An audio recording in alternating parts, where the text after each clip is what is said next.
안녕하세요. 오늘도 사연살롱을 찾아주셔서 감사합니다. 수원에 사는 40대 여성이에요. 부모와 자식으로 만나려면 600생의 인연이 있어야 한대요. 한마디로 오랜 시간 이어진 엄청난 관계라는 얘기인 거죠. 저희 부부에게는 배 아파 낳은 딸과 가슴으로 낳은 아들이 하나 있어요. 그렇다고 피 한 방울 섞이지 않은 아이를 입양해 키우는 건 아니에요. 혈연관계임은 틀림없으니까요. 밖에서 낳아온 자식도 아니에요. 사실 제 아들은 남편의 조카거든요. 처음엔 어쩔 수 없는 상황에 잠시 맡겨댔는데 인연이 되려고 그랬는지 결국 남편 호적에 넣게 되었네요. 제 남편에겐 여동생이 하나 있었어요. 저와는 고등학교 동창으로 절친까지는 아니었지만 휴대폰에 전화번호를 저장해둘 정도의 사이였어요. 제가 고등학교 2학년 초에 의정부로 이사를 가는 바람에 중간에 연락이 끊기긴 했었지만 종종 싸이월드와 아이러브 스쿨을 통해 근황은 알고 지낸 사이였죠. 그러다 헤어진 지 10여 년 만에 다시 만나게 되었어요. 다름 아닌 오빠의 여친과 남자친구의 여동생 사이로 말이에요.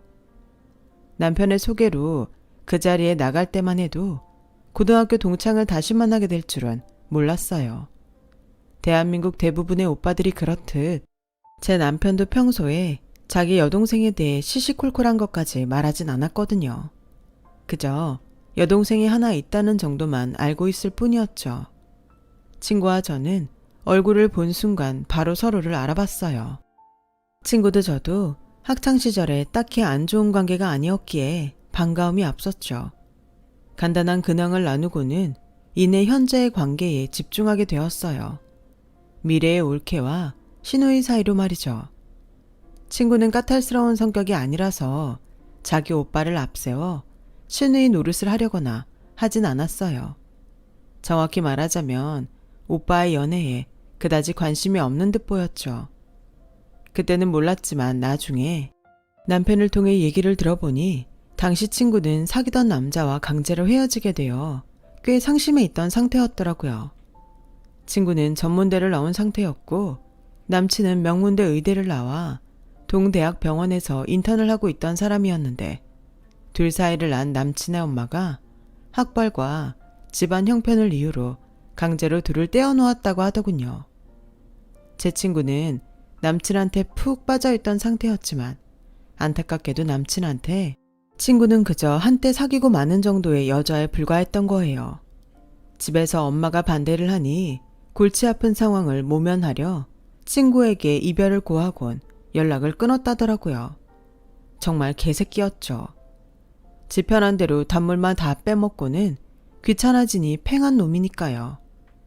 당시 웹디자이너로 직장 생활을 하던 친구는 바쁜 남친을 대신해 사소한 심부름부터 술자리 기사 노릇까지 온갖 허드렛 일을 다 해가며 남친을 상점 모시듯 했어요. 자기보다 벌이도 훨씬 좋은 남친의 지갑 역할까지 해가면서요. 친구는 그걸 사랑이라고 표현했지만 제가 보기엔 호구짓에 불과했어요. 만약 그때 제가 친구 옆에 있었다면 도시락을 싸들고 다니면서 헤어지라고 노래를 불렀을 거예요. 아무튼 그렇게 정성을 다했던 남자가 하루아침에 자신을 버리자 친구는 한동안 시리에 빠져 살았어요. 그때가 저와 조우한 때였죠. 남편이 제게 자기 여동생을 소개해준 이유는 결혼을 앞두고 제게 아군을 만들어주고 싶었기 때문이었어요. 여동생과의 자리를 만든 남편은 얼마 뒤 저를 자기 집으로 데려가 시어머니께 소개했어요. 그 당시 저희 부모님은 두 분 다 직장에 다니고 있었고 오빠와 저 역시 각자 직업이 있어서 온 가족의 벌이를 합하면 어려운 형편은 아니었어요. 중산층 정도였다고 할까요? 반면 시댁의 상황은 3년 전 아버님이 돌아가신 뒤로 가족 중 돈벌이를 하는 사람은 제 남편과 시누이 뿐이었어요. 시어머니는 늘 바쁘게 다니셨지만 아들과 딸한테 생활비를 받아 살고 있었으니 돈벌이를 하는 사람은 아니었던 거죠. 그러니 두 집안을 굳이 비교해보자면 경제적인 상황으로는 저희 집이 더 나은 편에 속했어요. 그렇다고 시댁 살림이 어려웠던 건 아니에요. 자가로 30평대 아파트에 살고 있었고 아버님이 돌아가시기 전에 벌어놓은 돈도 꽤 있다고 남편이 그러더라고요. 혹시나 홀어머니를 부담스러워할까봐 남편은 결혼 전에 시댁 재정에 대해 미리 말해주었거든요. 홀어머니의 여동생을 둔 장남한테 시집 오는 여자라면 당연히 그 부분이 중요할 거라고 하면서요. 사실 대놓고 물어볼 수 없어서 내심 고민을 하고 있었는데 남편이 알아서 먼저 얘기를 꺼내주니 고맙더군요. 시댁에 인사를 드리고 온 뒤 남편은 저희 집에 찾아와 부모님께 결혼 승낙을 받았어요. 제 남편이 살가운 성격은 아니었지만 저희 부모님 눈에는 오히려 그런 모습이 좋아 보였나 봐요. 남편이 돌아가고 아빠가 그러셨거든요. 보니까 사람이 책임감도 있어 보이고 특히 말에 진중함이 있는 사람이라 믿음이 가더구나. 저런 사람이라면 내 딸을 맡겨도 걱정이 안 될 것 같아. 회사 인사과에서 수십 년째 사람 보는 일을 해온 아빠 말이라 안심이 됐어요. 그래서 더 시간을 끌 거 없이 서둘러 이듬해 봄에 결혼식을 올리기로 남편과 얘기를 끝냈어요. 정확한 일정은 상견례 때 만나 양가 부모님이 결정하기로 했고요. 그렇게 상견례를 하게 되었는데 글쎄 친구, 아니 시누이가 안 나왔더라고요. 몸이 안 좋아서 못 나왔다나요? 그땐 제 코가 석자라 시누이 일에 신경 쓸 겨를도 없고 그냥 그런가 보다 하고 넘겼는데 그 후로도 시누이는 제 전화도 안 받고 시댁에 찾아가도 늘 집에 없더라고요.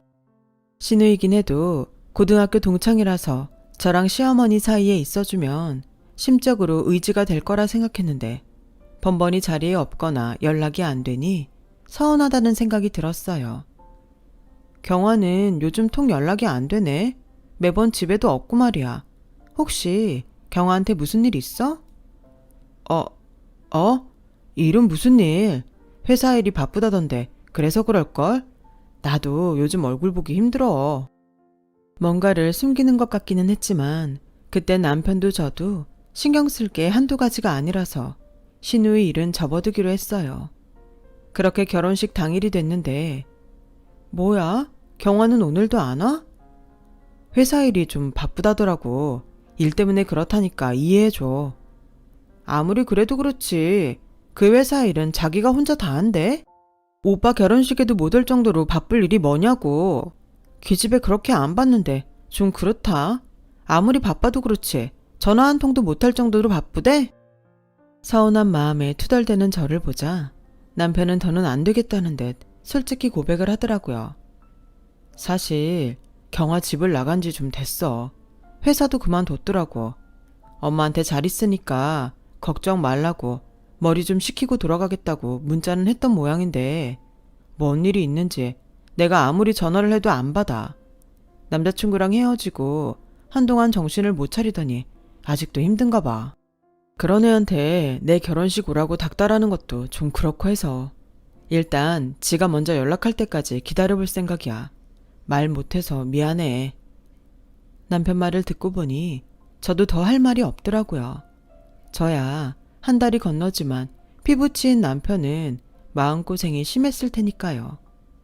그렇게 시누이 없이 저희 결혼식은 끝이 났고 신혼집에서 우리 둘만의 신혼생활이 시작됐어요. 생각 같아선 드라마나 영화에 나오는 것처럼 꿀 떨어지는 달콤한 일상을 보내고 싶었지만 실상은 반대였어요. 남편도 저도 결혼 때문에 회사를 오래 비운 탓에 밀린 업무가 많았거든요. 그걸 처리하느라 우리 부부는 오히려 결혼 전보다 얼굴 보기 힘들 정도로 눈코 뜰 새 없이 바쁘게 지냈어요. 그렇게 폭풍처럼 밀린 업무를 끝내고 조금씩 생활의 여유가 생기기 시작할 무렵 엄청난 일이 터지고 말았어요. 남편이 업체를 통해 사라진 시누이를 찾았는데 글쎄 가족한테도 말 않고 몰래 숨어서 애를 낳았더라고요. 얘기를 들어보니 남친과 헤어진 뒤 임신 사실을 알았다나 봐요. 가족들한테 알리면 당연히 애를 지우라고 할 것 같아 숨겼던 거죠. 그리고 남친한테 연락을 했는데 이미 휴대폰 번호도 바꾸고 병원으로 찾아가도 만나주지 않더래요. 그래도 만날 방법은 병원에 찾아가는 것뿐이라서 몇 날 며칠을 병원 로비에 앉아 죽치고 있었더니 남친 엄마가 어떻게 알았는지 연락을 했더래요. 너 한 번만 더 내 아들 병원에 찾아오면 스토커로 경찰에 신고할 테니 그런 줄 알아. 만나서 꼭 해야 할 말이 있다고 했더니 자기한테 말하면 전해주겠다고 하길래 임신 사실을 알렸더니 당황하더니 당장 만나자고 그러더래요. 그렇게 약속 장소에 나간 신우이는 남친 엄마 손에 끌려 병원에 가게 됐고 임신 진단을 확인한 남친 엄마는 중절 수술을 하라고 하더래요. 이미 헤어진 마당에 네가 애가 졌다고 상황을 돌이킬 수는 없고 딱 잘라 얘기하마. 돈을 달라면 주고 사과를 하라면 하마. 하지만 내 아들 인생은 절대 너한테 줄 수가 없어. 내가 어떻게 키운 아들인데. 내 아들을 아껴주는 네 마음은 고맙다. 같은 여자로서 진심으로 하는 말이야. 하지만 뱃속에 있는 나하면 안 돼. 우리 애 얼마 전에 선본 여자랑 이미 결혼 날짜까지 잡은 참이거든. 그런데 이제와 뭘 어쩌겠니. 네가 정말 내 아들을 사랑했다면 제발 내 아들 좀 놔주렴. 내가 수술비에 위조료까지 해서 줄 테니까 이거 받고 애 지워. 응? 신우이는 자신과 뱃속의 아이마저 부정하는 남친의 엄마 앞에서 더는 어쩔 수 없었어요. 남친 엄마가 나가고도 한참을 혼자 카페에 앉아 생각했대요. 그 돈으로 아무도 몰래 혼자 아이를 낳아서 키우겠다고 말이죠. 그리고 며칠 뒤 회사에 사표를 내고 잠적을 해버린 거예요. 다행히 지인들의 도움으로 재택근무를 하며 생계를 유지할 수 있었고 아이까지 낳게 된 거예요. 사랑했던 사람한테 배신당하고 가족과도 등진 채 혼자 일과 육아를 감당해야 했던 신우이는 엎친 데 덮친 격으로 산후 우울증에 시달리게 됐고 더는 육아를 감당할 수 없는 상황에 이르러서 집으로 돌아온 거였죠. 집에 돌아온 뒤로는 육아도 팽개친 채 정신 나간 사람처럼 방에만 처박혀 지내게 되었고 그러다 생을 마감하고 말았어요. 젖먹이 아이를 남겨둔 채 말이죠. 갑작스런 여동생의 죽음에 남편은 큰 충격을 받았어요. 자신이 동생을 돌보지 못했다는 죄책감으로 힘들어하더군요. 그동안 딸을 대신해 육아를 맡아온 시어머니도 딸을 잃은 충격에 식음을 전폐하고 자리에 누웠고 결국 아이를 돌볼 사람은 저밖엔 없었어요. 당시 저는 이직을 앞두고 잠시 집에서 쉬고 있었거든요. 아이도 낳아보지 않은 여자가 졸지에 젖먹이 아이를 키우게 되자 하나부터 열까지 모르는 것 투성이었어요. 그래서 친정엄마한테 도움을 청했죠. 엄마는 당신 딸이 얼떨결에 신우의 자식을 떠맡게 된 거에 광분하면서도 절 위해 기꺼이 도와주셨어요. 애가 무슨 죄겠니? 대책 없이 애만 낳고 떠난 애미가 죄지. 애 아빠란 놈도 그렇지. 치새끼를 가진 여잘 버리긴 왜 버려? 썩을 놈의 새끼. 그렇게 버릴 거면 애초에 애를 만들지 말았어야지. 의사란 놈이 피임도 할 줄 모른다디? 그나저나 너도 이직할 때까지만 보기로 한 거 확실해? 은근슬쩍 너한테 애 떠맡기는 거 아니지? 혹여라도 그런 기미가 보이면 절대 안 된다고 딱 잘라 말해. 입양을 보내든 시어머니가 직접 키우든 결정하라고 말이야. 안 그럼 네가 독박 쓰는 수가 있어. 처음엔 당신 딸이 신우의 아이를 떠맡게 될까봐 아이한테도 고운 눈길 한번 안 주던 엄마는 시간이 지나자 저와 남편처럼 아이한테 차츰 정이 들기 시작했어요. 애가 말이야 안 할 때마다 어찌나 가슴에 폭 안기는지 돌아서면 눈에 밟힐 지경이라니까. 이렇게 정이 들어서 나중에 힘들지 않을까 모르겠어. 엄마 말처럼 저도 그게 걱정이었어요. 너무 좋아서 아이를 품에서 떼고 싶지 않을 정도였거든요. 게다가 애가 얼마나 순한지 남들은 힘들다고 하는 육아가 그리 버겁게 여겨지지 않는 것도 아이와 떨어지기 힘든 이유 중 하나였죠. 남편은 남편대로 회사에서 일적으로 받는 스트레스를 환하게 웃는 아기를 보며 푸는 듯 했어요. 이렇게 아이한테 점점 정이 들어가던 어느 날 연락도 않고 시어머니가 저희 집에 오셨더라고요. 집에 들어오자마자 찬물을 한 잔 들이키시더니 바닥에 철퍼덕 주저앉으면서 한숨을 쉬셨어요. 이걸 어쩌냐? 애 아빠가 병원을 옮긴 모양인지 연락도 안 되고 걔 엄마도 전화를 안 받는다. 이것들이 작정하고 튄 것 같아. 그럼 어떡해요? 어머님께서 애초에 잠시만 봐달라고 그러셔서 걱정하지 않고 있었는데 갑자기 이러시면 저는 어떡하냐고요. 어쩌긴 뭘 어쩌겠니? 상황이 이런데 그냥 네가 키워야지. 글쎄 뻔뻔하게도 안면 싹 바꾸며 이러지 뭐예요. 어머 어머님 이러시면 안 되죠. 이 아기 어머님 손주잖아요. 그런데 왜 저한테 이러세요? 그간 애 봐드린 것만으로도 저는 충분히 할 만큼 했다고 생각해요. 그러니까 더는 강요하지 마세요. 저도 더는 못 참는다고요. 이직하기로 한 직장 출근 날짜도 정해졌는데 나보고 어쩌란 말이에요. 그러니까 어머님이 애 데려가세요.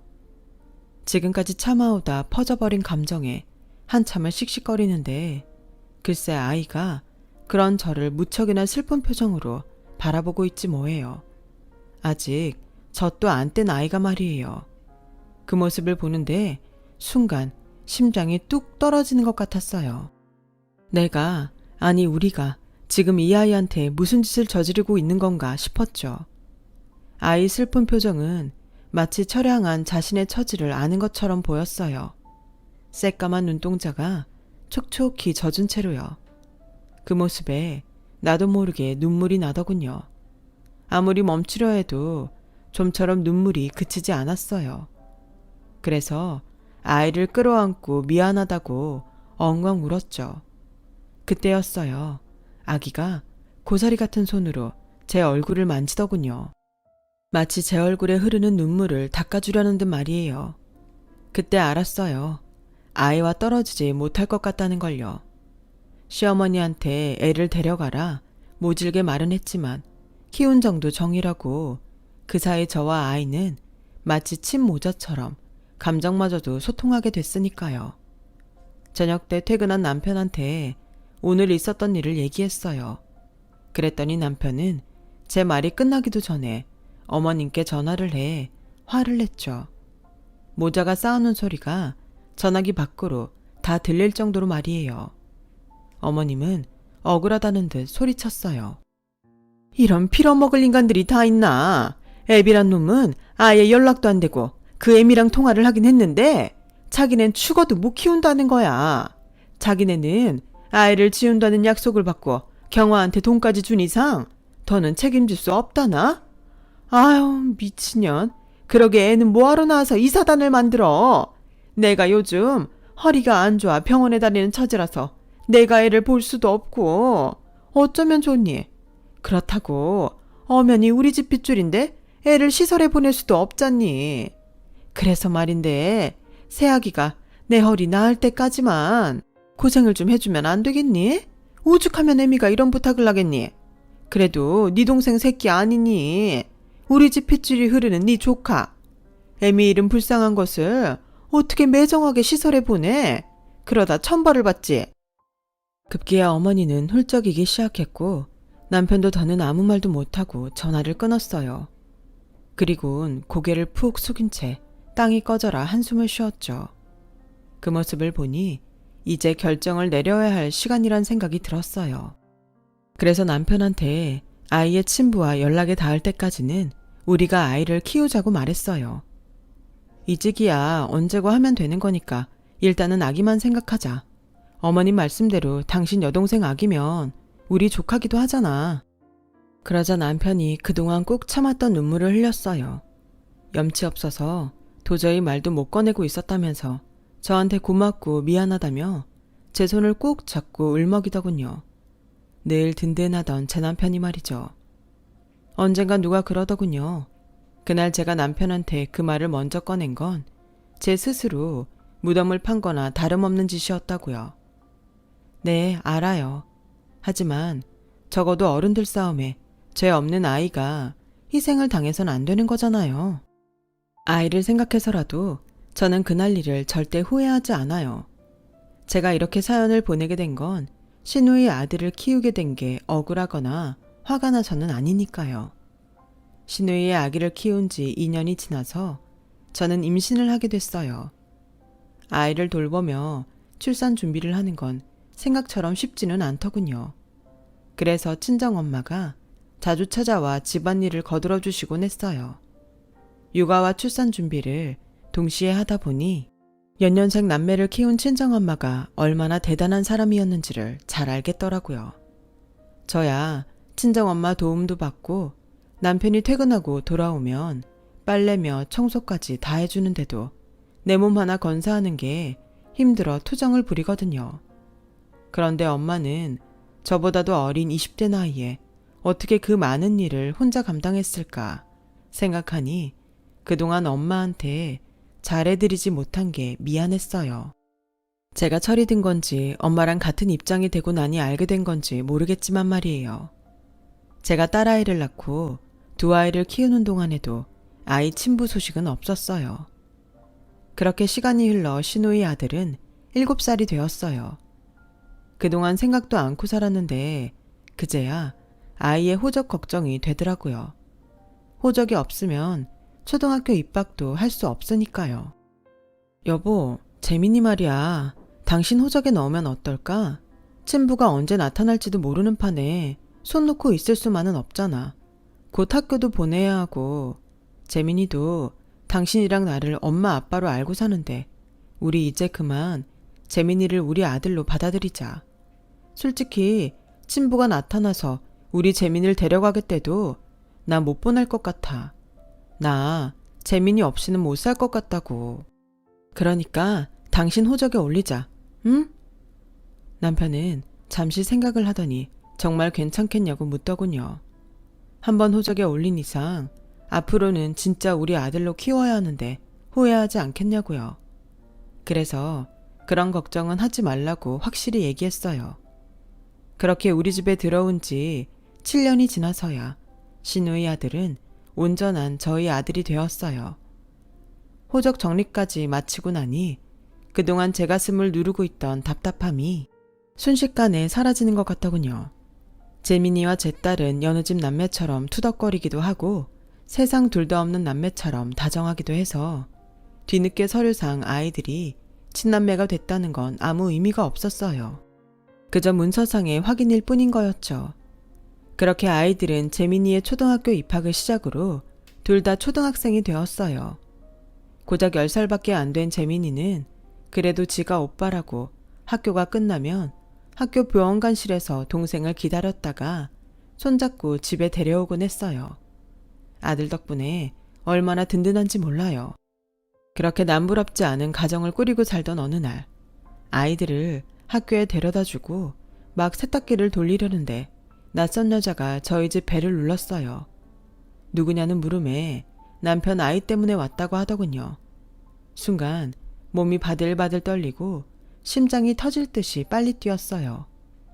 혹여 아파트 주민들이 볼세라 재빨리 아파트 로비 문을 열어주었어요. 그리곤 엘리베이터 앞에 기다리고 섰다가 얼른 여자를 집으로 데리고 들어왔죠. 값비싼 옷차림의 여자는 집안 곳곳에 걸린 재민이 사진을 훑어봤어요. 애가 아빠를 많이 닮았네요. 그 여자 맘맞다나 남편이 보면 환장하겠는데요. 단도직입적으로 말하죠. 그쪽 시어머니, 더는 허튼 짓 못하게 당신이 말리세요. 그쪽 내외는 모르고 살았겠지만 지난 10년 동안 당신 시어머니가 나한테 매달 애 양육비를 뜯어갔어요. 몇 년 전엔 초등학교 입학을 한다고 입학 축하금까지 받아갔고요. 몰랐죠? 내 남편한텐 아이가 있다는 사실을 비밀로 해주겠다는 게 조건이었는데 이 늙은 여우가 내가 불임이란 사실을 알고는 돈 욕심을 내더라고요. 솔직히 지금 내 상황이 좀 그렇거든요. 애 못 낳는 며느리를 시댁에선 반가워할 리가 없잖아요. 그나마 우리 집 재산 때문에 이혼하잔 말은 못하지만 자기 자식이 살아있단 소리를 들으면 가만히 있겠어요? 당장이라도 아이를 데려오려 들겠죠. 난 애 못 낳는 죄인이니 그 아이를 자식으로 받아들일 수밖에 없는 처지고 말이에요. 그래서 찾아왔어요. 당신이 막아줘요. 당신 시어머니가 내 남편 못 찾아가게 당신이 막아줘요. 그동안 아들처럼 키웠으면 정도 많이 생겼을 거 아니에요. 나 애 키울 자신 없어요. 우리 집에 이에 들어오면 애도 저도 불행할 게 뻔하다고요. 그러니까 당신이 당신 시어머니 좀 막아달라고요. 부탁드려요, 제발. 시종일관 도도한 표정을 잃지 않던 여자는 제 앞에서 무릎까지 꿇고는 울면서 사정을 하더군요. 그날 밤 남편한테 그날 있었던 일을 전하자 남편은 금방이라도 일을 저지를 사람처럼 광분했어요. 혹여 아이들이 들을까봐 저는 남편을 데리고 주차장으로 내려왔어요. 그리곤 차 안에서 남편을 진정시켰죠. 나라고 멀쩡한 기분이겠어? 지난 10년간 어머님한테 속은 건 당신뿐만 아니라 나도 마찬가지야. 화가 나도 당신보다 내가 더 난다고. 그치만 애들이 알면 어떡해. 우리 재민이가 이 사실을 알면 얼마나 상처를 받겠어. 다른 사람도 아니고 지 할머니가 자기를 돈벌이 수단으로 사용했다는데 말이야. 일단 이 일은 나한테 맡겨줘. 대신 한 가지만 약속해. 나 다시는 당신 엄마 안 볼 거야. 내 애들한테도 이제부터는 친할머니는 없는 거야. 당신의 어머님을 만나는 것까지는 안 말려. 대신 우리 눈에 안 보이는 곳에서 봐. 약속할 수 있겠어? 남편은 붉어진 눈시울로 화를 누르며 그러겠다고 약속했어요. 남편을 집으로 올려보낸 뒤 저는 차를 끌고 시댁으로 향했어요. 주택가에 위치한 시댁 대문 앞엔 낯선 차들이 질비하더군요. 시간이 늦었는데도 집안에 불이 환하게 켜져 있었어요. 막 차에서 내리려는데 집안에서 낯선 사람 너댓이 주변을 살피며 나왔어요. 그리곤 집 앞에 세워둔 차를 각자 나눠 타고 가버리더군요. 그 모습이 하도 불길해서 저는 휴대폰 동영상으로 찍어두었죠. 그리곤 시댁으로 들어갔는데 온 집안에 담배 연기가 가득했어요. 그리곤 집안 곳곳엔 배달 음식을 시켜 먹은 흔적들이 질비했죠. 그리고 바닥엔 도박판을 버렸던 흔적이 그대로 남아 있었어요. 마침 화장실에서 나오던 시어머니는 거실에 서 있는 저를 보시곤 화들짝 놀라며 말을 더듬더군요. 아, 동네 여자들이랑 재미로 화투 몇 판 쳤어. 점 10짜리 놀이지 뭐. 근데 이 시간에 네가 여긴 웬일이니? 왜? 집에 무슨 일 있었어? 어머님은 마치 무슨 일이 있는 걸 아시는 것 같네요. 왜? 네 집에 찾아왔던 그녀니? 그 여자가 뭐라 했는지 모르겠지만 다 거짓말이다. 그 여자 정신이 이상한 여자야. 그러니까 그 여자 말 말고 내 말 들어. 무슨 말을 했는 줄 알고 그 여자 말을 믿지 말라는 거예요? 어머님이 죽은 딸 손주 팔아서 10년 넘게 돈벌이 한 거요? 아들 며느리 다 속이고 자기 손주 키우라고 떠넘긴 거요. 도대체 뭘 믿지 말라는 거예요? 그동안 손주 판 돈 받아서 노름판에 쏟아 부으셨어요? 재미라고요? 당신은 아이 인생을 가지고 재미로 도박을 벌였냐고요. 당신은 인간도 아니야. 개도 안 건드릴 더러운 쓰레기라고. 그래놓고 이제 와서 손주 팔아 한몫 단단히 챙기겠다고? 누구 맘대로. 당신이 무슨 짓을 하든 뭘 원하든 당신 뜻대로는 절대 안 될 거야. 우리 재민이는 처음부터 당신 손주도 아니었고 앞으로도 그럴 테니까 내 아들 팔아서 돈 벌 생각 다시는 하지 마. 그랬다간 내가 지구 끝까지라도 쫓아가 당신 물어 뜯어버릴 테니까. 그리고 당신이 지은 죄는 당신 스스로 달게 받아. 그때였어요. 밖에서 경찰차 사이렌 소리가 요란하게 들렸어요. 그러자 시어머니는 미친 듯이 화투장을 쓸어담기 시작하더군요. 그때 마침 달려들어온 경찰들이 그런 시어머니를 붙잡았어요. 그러자 시어머니는 남의 가정집에서 왜 이러냐고 소리를 쳤어요. 경찰이면 다야? 왜 야심한 밤에 남의 집에 들어와선 선량한 시민을 괴롭혀? 나 당신들 고소할 거야. 마음대로 하세요. 오늘 이 집에서 도박만 벌인 일당들도 이미 다 체포했으니까 서해에 가서 따지라고요. 그리고 누가 선량한 시민이에요? 주택가에서 불법으로 하우스 차려놓고 수억 대 도박판을 벌인 사람이. 선량한 시민은 아주머니 며느님이죠. 도박꾼들 얼굴이랑 차량 번호까지 선명히 나온 영상을 보내주신 덕분에 모두 체포할 수 있었으니까요. 시어머니는 어떻게 이럴 수가 있냐며 제게 소리를 질러댔어요. 제가 그랬잖아요. 당신이 지은 죄는 당신이 책임지라고요. 앞으로도 우리 집 근처에 얼씬만 했다간 봐요. 평생 교도소에서 콩밥 먹고 살게 될 줄 아세요. 시어머니는 그동안 불법 하우스를 운영하며 도박판을 벌여온 사실이 모두 밝혀져 실형을 받게 되었어요. 제 남편이 어린 시절 한동안 엄마랑 떨어져 살았다는 얘기를 했었는데 알고 보니 그때도 도박으로 교도소에 들어가 있어서 그랬던 거더라고요. 이후로 수차례 같은 상황이 이어지자 아버님은 시어머니를 내쫓았는데 아버님이 암으로 임종이 가까워지자 그때부터 다시 집에 들어와 살기 시작했던 거였어요. 아버님이 남겨주신 유산도 도박으로 다 날리고 자기 손주까지 돈벌이 수단으로 사용했던 거였죠. 그리곤 집까지 도박 빚으로 넘어가게 되자 손주를 팔아 한몫 챙길 계획까지 세운 거고요. 입에 담고 싶지 않을 정도로 추악한 인간이었어요. 저는 경찰에 이 사실을 모두 알렸어요. 그리고 그동안 시어머니한테 돈을 뜯겨온 여자가 협박으로 갈취당한 사실과 통장 이체 내역 등 증거들을 경찰에 제출했고요. 정황과 증인, 증거까지 모두 갖춰서 결국 시어머니는 실형을 받게 되었죠. 거기다 우리 재민이한테 접근할 수 없도록 접근 금지 명령까지 떨어졌고요. 도박에 미쳐 혈육도 돈벌이 수단으로 이용해 먹은 시어머니의 말로는 이렇게 비참한 결말을 맞았어요. 비온 뒤 땅이 굳는다고 비록 힘겨운 시련을 겪었지만 여전히 우리 가족은 사랑과 믿음으로 오늘 하루도 굳세게 살아가고 있답니다. 가족의 힘으로 말이죠. 지금까지 제 사연을 들어주신 여러분께 감사드려요. 소중한 가족과 항상 건강하고 즐거운 하루하루 보내시길 바랍니다. 여러분, 사연 댓글에 응원과 현명한 조언 부탁드려요. 좋아요와 구독은 저에게 큰 힘이 됩니다. 오늘도 좋은 일 가득하세요.